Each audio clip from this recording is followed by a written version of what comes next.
마태복음 22장.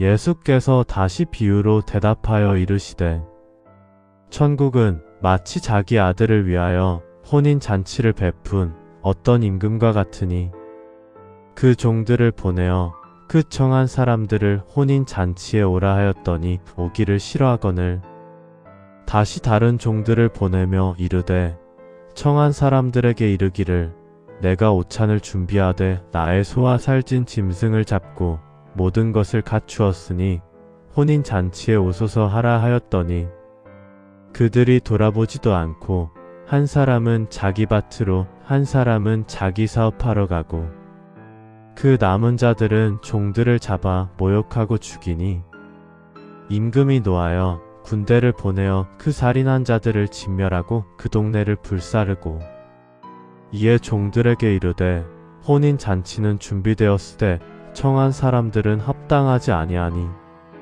내거리 길에 가서 사람을 만나는 대로 혼인잔치에 청하여 오라 한대 종들이 길에 나가 악한 자나 선한 자나 만나는 대로 모두 데려오니 혼인잔치에 손님들이 가득한지라 임금이 손님들을 보러 들어올새 거기서 예복을 입지 않은 한 사람을 보고 이르되 친구여 어찌하여 예복을 입지 않고 여기 들어왔느냐 하니 그가 아무 말도 못하거늘 임금이 사환들에게 이르되 그 손발을 묶어 바깥 어두운 데에 내던지라 거기서 슬피 울며 이를 갈게 되리라 하니라. 청함을 받은 자는 많되 택함을 입은 자는 적으니라. 이에 바리새인들이 가서 어떻게 하면 예수를 말에 올가미에 걸리게 할까 상의하고 자기 제자들을 헤롯 당원들과 함께 예수께 보내어 말하되 선생님이여 우리가 아노니 당신은 참되시고 참으로서 하나님의 도를 가르치시며 아무도 꺼리는 일이 없으시니 이는 사람을 외모로 보지 아니하심이니이다. 그러면 어떻게 생각하시나이까? 가이사에게 세금을 바치는 것이 옳으니까 옳지 않으니까 아니. 예수께서 그들의 악함을 아시고 이르시되 외식하는 자들아 어찌하여 나를 시험하느냐. 세금 낼 돈을 내게 보이라 하시니 데나리온 하나를 가져왔거늘 예수께서 말씀하시되 이 형상과 이 글이 누구의 것이냐. 이르되 가이사의 것이니이다. 이에 이르시되 그런즉 가이사의 것은 가이사에게 하나님의 것은 하나님께 바치라 하시니 그들이 이 말씀을 듣고 놀랍게 여겨 예수를 떠나가니라. 부활이 없다 하는 사두개인들이 그날 예수께 와서 물어 이르되 선생님이여 모세가 일렀으되 사람이 만일 자식이 없이 죽으면 그 동생이 그 아내에게 장가들어 형을 위하여 상속자를 세울지니라 하였나이다. 우리 중에 칠형제가 있었는데 마디가 장가들었다가 죽어 상속자가 없으므로 그의 아내를 그 동생에게 물려주고 그 둘째와 셋째로 일곱째까지 그렇게 하다가 최후에 그 여자도 죽었나이다.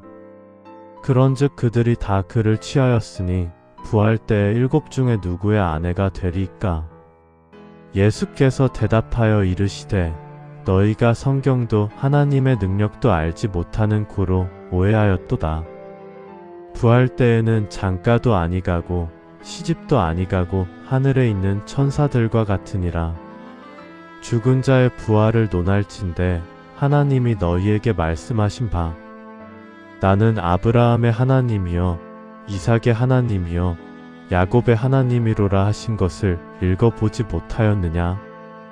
하나님은 죽은 자의 하나님이 아니여 살아있는 자의 하나님이시니라 하시니 무리가 듣고 그의 가르치심에 놀라더라.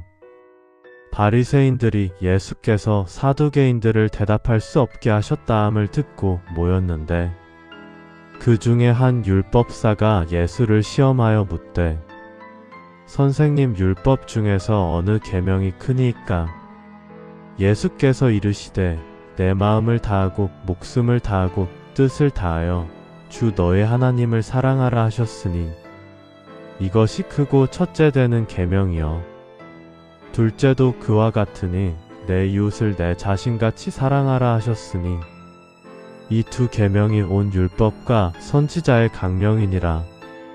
바리새인들이 모였을 때 예수께서 그들에게 물으시되 너희는 그리스도에 대하여 어떻게 생각하느냐? 누구의 자손이냐? 대답하되 다윗의 자손이니이다. 이르시되 그러면 다윗이 성령에 감동되어 어찌 그리스도를 주라 칭하여 말하되 주께서 내 주께 이르시되 내가 내 원수를 내 발 아래에 둘 때까지 내 우편에 앉아 있으라 하셨도다 하였느냐. 다윗이 그리스도를 주라 칭하였은즉 어찌 그의 자손이 되겠느냐 하시니 한마디도 능히 대답하는 자가 없고 그날부터 감히 그에게 묻는 자도 없더라. 마태복음 23장. 이에 예수께서 무리와 제자들에게 말씀하여 이르시되 서기관들과 바리새인들이 모세의 자리에 앉았으니 그러므로 무엇이든지 그들이 말하는 바는 행하고 지키되 그들이 하는 행위는 본받지 말라. 그들은 말만 하고 행하지 아니하며 또 무거운 짐을 묶어 사람의 어깨에 지우되 자기는 이것을 한 손가락으로도 움직이려 하지 아니하며 그들의 모든 행위를 사람에게 보이고자 하나니 곧 그 경문띠를 넓게 하며 옷수를 길게 하고 잔치의 윗자리와 회당의 높은 자리와 시장에서 문안받는 것과 사람에게 랍비라 칭함을 받는 것을 좋아하느니라. 그러나 너희는 랍비라 칭함을 받지 말라. 너희 선생은 하나요 너희는 다 형제니라. 땅에 있는 자를 아버지라 하지 말라. 너희의 아버지는 한 분이시니 곧 하늘에 계신 이시니라. 또한 지도자라 칭함을 받지 말라. 너희의 지도자는 한 분이시니 곧 그리스도이니라. 너희 중에 큰 자는 너희를 섬기는 자가 되어야 하리라. 누구든지 자기를 높이는 자는 낮아지고 누구든지 자기를 낮추는 자는 높아지리라. 화 있을진저 외식하는 서기관들과 바리새인들이여 너희는 천국 문을 사람들 앞에서 닫고 너희도 들어가지 않고 들어가려 하는 자도 들어가지 못하게 하는도다.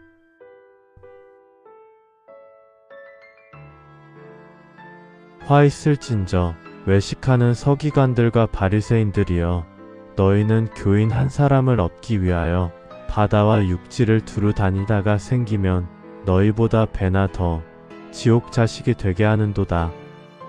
화 있을진저 눈먼 인도자여 너희가 말하되 누구든지 성전으로 맹세하면 아무 일 없거니와 성전의 금으로 맹세하면 지킬지라 하는도다. 너희 맹인들이여 어느 것이 크냐 그 금이냐 그 금을 거룩하게 하는 성전이냐. 너희가 또 이르되 누구든지 제단으로 맹세하면 아무 일 없거니와 그 위에 있는 예물로 맹세하면 지킬지라 하는도다. 너희 맹인들이여 어느 것이 크냐 그 예물이냐 그 예물을 거룩하게 하는 제단이냐. 그러므로 제단으로 맹세하는 자는 제단과 그 위에 있는 모든 것으로 맹세함이요 또 성전으로 맹세하는 자는 성전과 그 안에 계신 이로 맹세함이요 또 하늘로 맹세하는 자는 하나님의 보좌와 그 위에 앉으신 이로 맹세함이니라. 화 있을진저 외식하는 서기관들과 바리새인들이여 너희가 박하와 회양과 근체의 11조는 들이되 율법에 더 중한 바 정의와 긍휼과 믿음은 버렸도다. 그러나 이것도 행하고 저것도 버리지 말아야 할지니라. 맹인된 인도자여 하루살이는 걸러내고 낙타는 삼키는도다. 화 있을진저 외식하는 서기관들과 바리새인들이여 잔과 대접의 겉은 깨끗이 하되 그 안에는 탐욕과 방탕으로 가득하게 하는도다.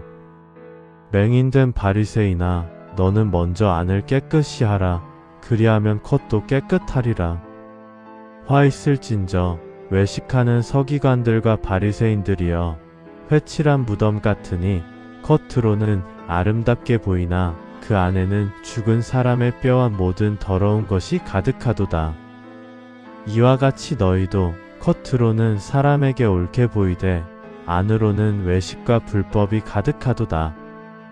화 있을진저 외식하는 서기관들과 바리새인들이여, 너희는 선지자들의 무덤을 만들고 의인들의 비석을 꾸미며 이르되, 만일 우리가 조상 때에 있었더라면 우리는 그들이 선지자의 피를 흘리는데 참여하지 아니하였으리라 하니, 그러면 너희가 선지자를 죽인 자의 자손임을 스스로 증명함이로다. 너희가 너희 조상의 분량을 채우라. 뱀들아, 독사의 새끼들아, 너희가 어떻게 지옥의 판결을 피하겠느냐? 그러므로 내가 너희에게 선지자들과 지혜 있는 자들과 서기관들을 보내매 너희가 그 중에서 더러는 죽이거나 십자가에 못 박고, 그 중에서 더러는 너희 회당에서 채찍질하고 이 동네에서 저 동네로 따라다니며 박해하리라. 그러므로 의인 아벨의 피로부터 성전과 제단 사이에서 너희가 죽인 바라갸의 아들 사가랴의 피까지 땅 위에서 흘린 의로운 피가 다 너희에게 돌아가리라. 내가 진실로 너희에게 이르노니 이것이 다 이 세대에 돌아가리라. 예루살렘아, 예루살렘아, 선지자들을 죽이고 내게 파송된 자들을 돌로 치는 자여, 암탉이 그 새끼를 날개 아래에 모음같이 내가 내 자녀를 모으려 한 일이 몇 번이냐. 그러나 너희가 원하지 아니하였도다. 보라, 너희 집이 황폐하여 버려진 바 되리라. 내가 너희에게 이르노니 이제부터 너희는 찬송하리로다. 주의 이름으로 오시는 이어 할 때까지 나를 보지 못하리라 하시니라. 마태복음 23장에 나오는 인물들을 공부해 보겠습니다. 바라갸. 바라갸는 마태복음 23장 35절에 등장하는 인물입니다. 예수님께서 외식하는 서기관들과 바리새인들을 책망하시며 말씀하신 내용 중에 나타납니다. 성경 본문을 보면 이렇습니다. 그러므로 의인 아벨의 피로부터 성전과 제단 사이에서 너희가 죽인 바라갸의 아들 사가랴의 피까지 땅 위에서 흘린 의로운 피가 다 너희에게 돌아가리라. 여기서 바라갸는 사가랴의 아버지로 언급되고 있습니다. 이 사가랴는 성전과 제단 사이에서 죽임을 당한 의로운 사람이었습니다. 구약성경 역대하 24장 20절에서 22절을 보면 제사장 여호야다의 아들 스가랴가 하나님의 영에 감동되어 백성들을 책망했다가 왕 요아스의 명령으로 성전 뜰에서 돌에 맞아 죽임을 당한 사건이 기록되어 있습니다. 많은 학자들은 예수님께서 언급하신 이 사가랴가 바로 그 사람이라고 봅니다. 그렇다면 바라갸는 여호야다의 다른 이름일 가능성이 있습니다. 또는 사가랴의 조부 이름이 바라갸였을 수도 있고 히브리어 표기의 차이일 수도 있습니다. 예수님께서는 의인 아벨의 피로부터 사가랴의 피까지 언급하심으로써 구약성경에 기록된 처음 순교자부터 마지막 순교자까지 곧 모든 의로운 피 흘림에 대한 책임을 그 세대가 지게 될 것을 경고하신 것입니다. 사가랴, 바라갸의 아들. 바라갸의 아들 사가랴는 마태복음 23장 35절에서 예수님께서 직접 언급하신 순교자입니다. 예수님께서 외식하는 서기관들과 바리새인들을 엄중히 책망하시며 이렇게 말씀하셨습니다. 그러므로 의인 아벨의 피로부터 성전과 제단 사이에서 너희가 죽인 바라갸의 아들 사가랴의 피까지 땅 위에서 흘린 의로운 피가 다 너희에게 돌아가리라. 바라갸의 아들 사가랴는 성전과 제단 사이에서 죽임을 당한 의로운 사람이었습니다. 이 표현은 매우 구체적인 장소를 가리킵니다. 성전과 제단 사이는 제사장들만이 들어갈 수 있는 거룩한 장소였습니다. 대부분의 성경학자들은 이 사가랴가 역대하 24장 20절부터 22절에 기록된 제사장 여호야다의 아들 스가랴와 동일 인물이라고 봅니다. 역대하의 기록을 보면 요아스 왕 시대에 하나님의 영이 제사장 여호야다의 아들 스가랴에게 임했습니다. 그는 백성 앞에 높이 서서 외쳤습니다. 하나님이 이같이 말씀하시기를 너희가 어찌하여 여호와의 명령을 거역하여 스스로 형통하지 못하게 하느냐. 너희가 여호와를 버렸으므로 여호와께서도 너희를 버리셨느니라. 그러자 백성들이 함께 꾀하여 왕의 명령으로 여호와의 성전 뜰에서 그를 돌로 쳐 죽였습니다. 요아스 왕은 사가랴의 아버지 여호야다가 자기에게 베푼 은혜를 기억하지 않고 그의 아들을 죽인 것입니다. 사가랴는 죽어가면서 이렇게 말했습니다. 여호와는 감찰하시고 신원하여 주옵소서. 마태복음에서는 바라기아의 아들이라고 했는데 역대하에서는 여호야다의 아들이라고 기록되어 있습니다. 이에 대해 몇 가지 설명이 있습니다. 첫째, 바라기아가 여호야다의 다른 이름일 수 있습니다. 성경에서 한 사람이 여러 이름을 가진 경우는 흔합니다. 둘째, 사가랴의 조부 이름이 바라기아였을 가능성이 있습니다. 때로 성경은 조부의 이름으로 사람을 부르기도 합니다. 셋째, 히브리어와 그리스어 표기의 차이로 인한 것일 수 있습니다. 예수님께서 의인 아벨의 피로부터 바라기아의 아들 사가랴의 피까지라고 말씀하신 것은 매우 중요한 의미를 담고 있습니다. 아벨은 창세기에 나오는 인류 최초의 순교자입니다. 그는 하나님께 합당한 제사를 드렸다가 형 가인에게 죽임을 당했습니다. 사가랴는 히브리어 성경 배열에서 마지막 책인 역대하에 나오는 순교자입니다. 따라서 아벨부터 사가랴까지는 구약 성경에 기록된 첫 순교자부터 마지막 순교자까지 곧 모든 의로운 순교자들을 의미하는 표현입니다. 예수님께서는 이 모든 의로운 피가 다 이 세대에 돌아가리라고 말씀하셨습니다. 36절에서는 내가 진실로 너희에게 이르노니 이것이 다 이 세대에 돌아가리라고 다시 강조하셨습니다. 이것은 예수님 당시에 종교 지도자들이, 조상들이 저지른 죄악의 책임을 함께 지게 될 것이라는 경고였습니다. 그들은 선지자들의 무덤을 만들고 의인들의 피석을 꾸미며 우리가 조상 때에 있었더라면 선지자의 피를 흘리는데 참여하지 않았을 것이라고 말했지만 실제로는 예수님을 십자가에 못 박으려 하고 있었기 때문입니다.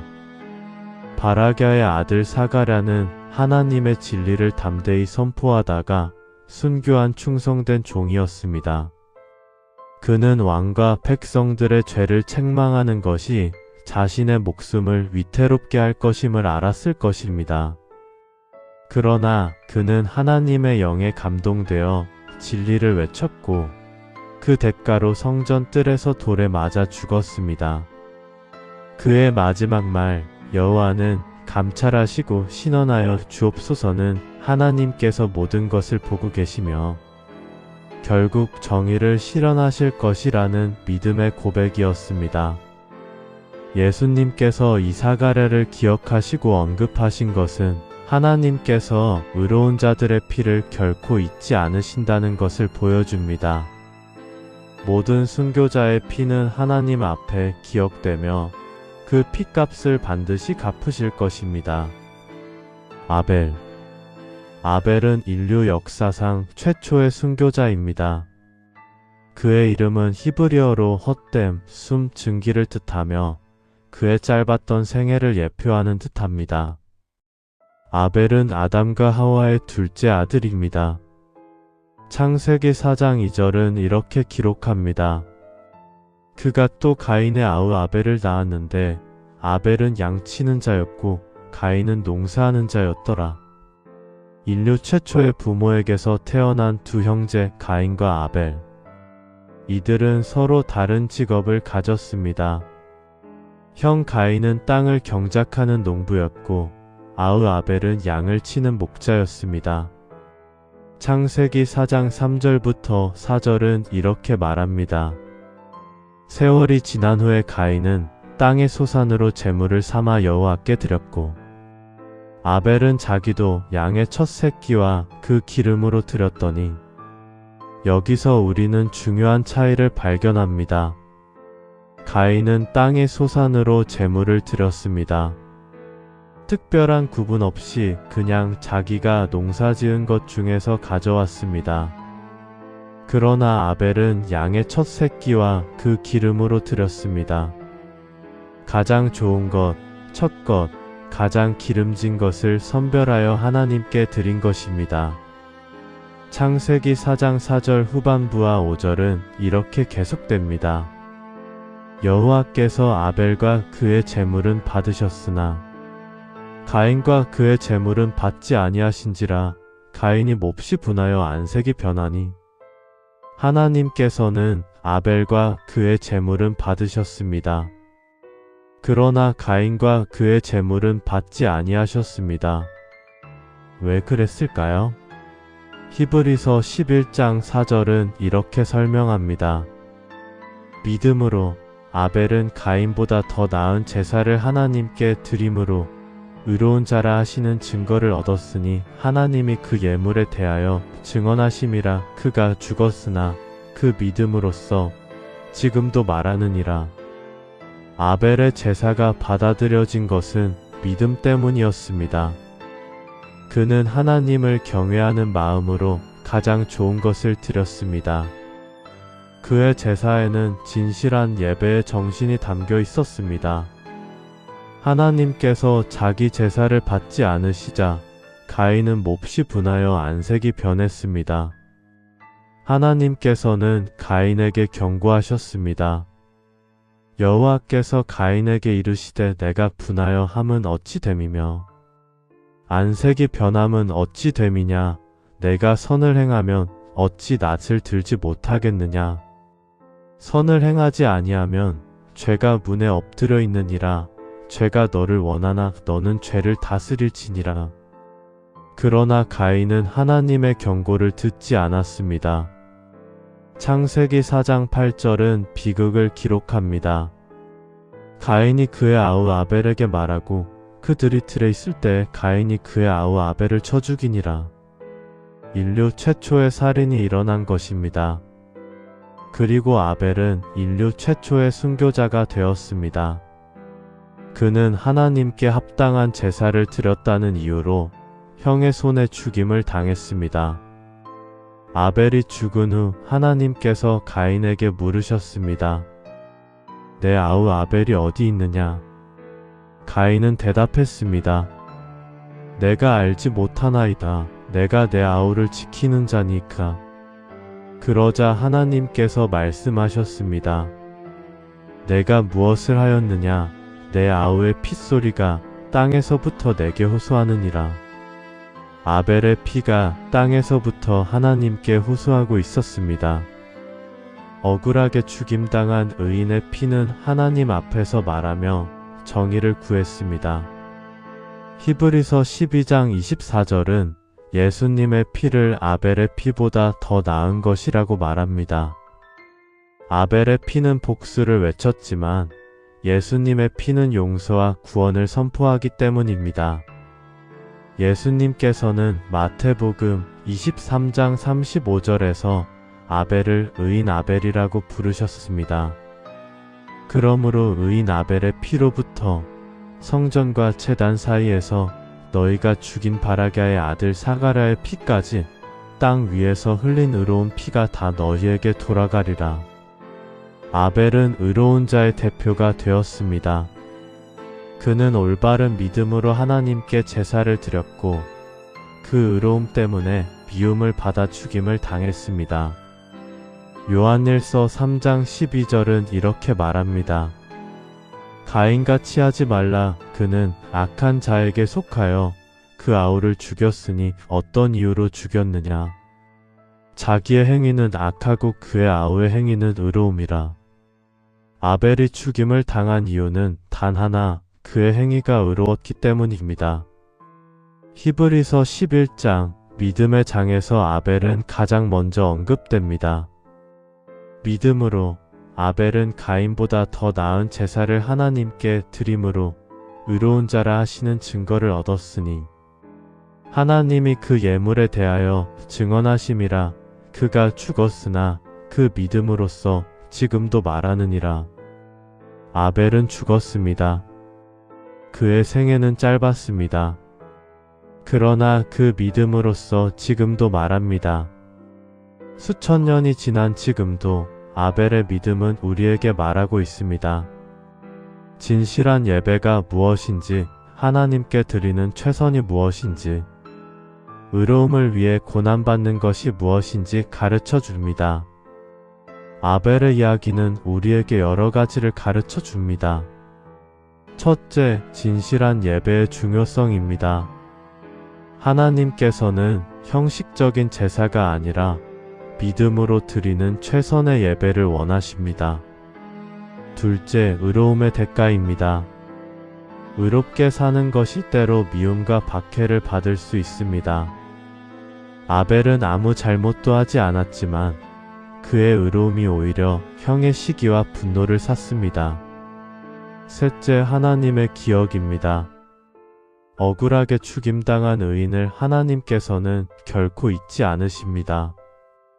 아벨의 피는 하나님께 호소했고 하나님께서는 그것을 들으셨습니다. 넷째, 믿음의 영원성입니다. 아벨의 육체는 죽었지만 그의 믿음은 영원히 살아있습니다. 그는 죽었으나 그 믿음으로써 지금도 말하고 있습니다. 아벨, 그는 비록 짧은 생애를 살았지만 인류 역사에 영원히 기억될 의인이여, 순교자여, 믿음의 선조입니다.